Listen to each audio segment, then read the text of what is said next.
Judges 9. Abimelech. Abimelech son of Jerubbaal went to his mother's brothers in Shechem and said to them and to all his mother's clan, Ask all the citizens of Shechem, which is better for you, to have all 70 of Jerubbaal's sons rule over you, or just one man? Remember, I am your flesh and blood.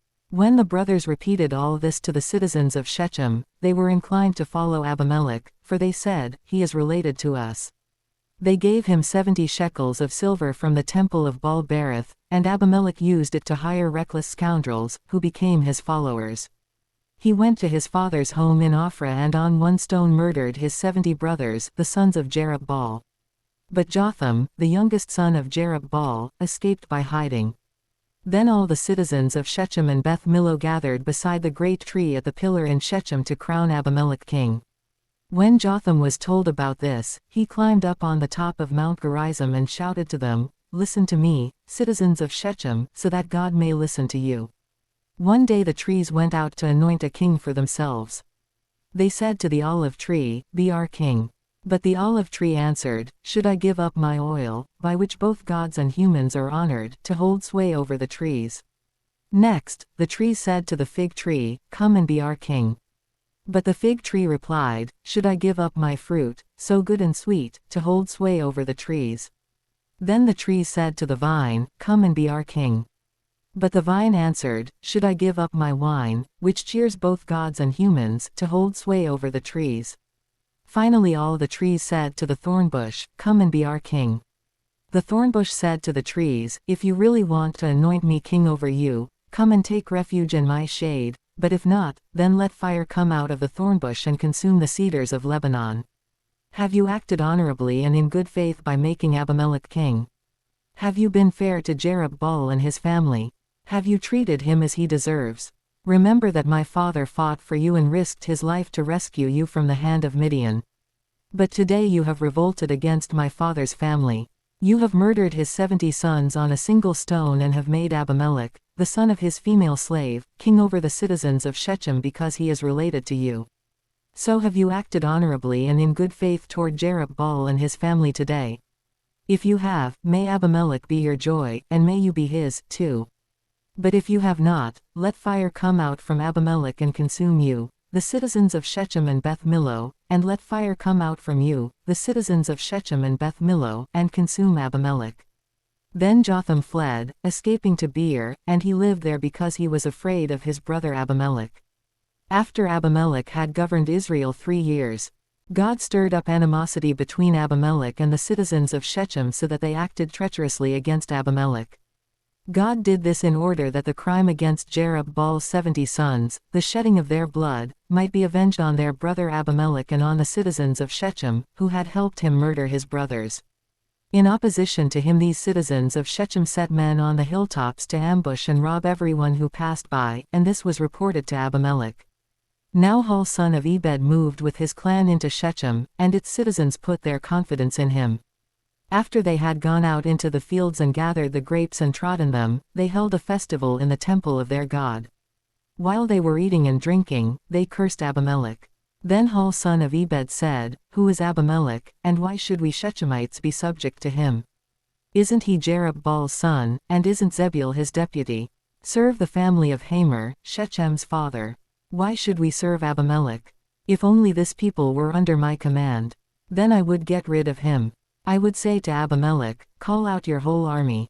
When Zebul the governor of the city heard what Hul son of Ebed said, he was very angry. Under cover he sent messengers to Abimelech, saying, Hul son of Ebed and his clan have come to Shechem and are stirring up the city against you. Now then, during the night you and your men should come and lie in wait in the fields. In the morning at sunrise, advance against the city. When Hul and his men come out against you, seize the opportunity to attack them. So Abimelech and all his troops set out by night and took up concealed positions near Shechem in 4 companies. Now Hul son of Ebed had gone out and was standing at the entrance of the city gate just as Abimelech and his troops came out from their hiding place.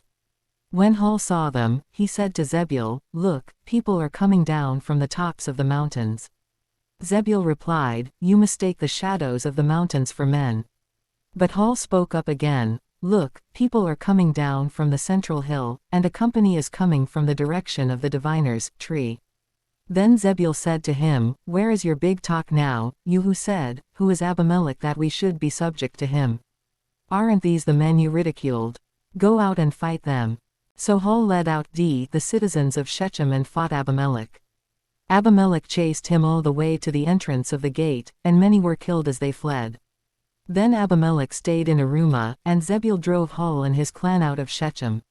The next day the people of Shechem went out to the fields, and this was reported to Abimelech. So he took his men, divided them into 3 companies and set an ambush in the fields.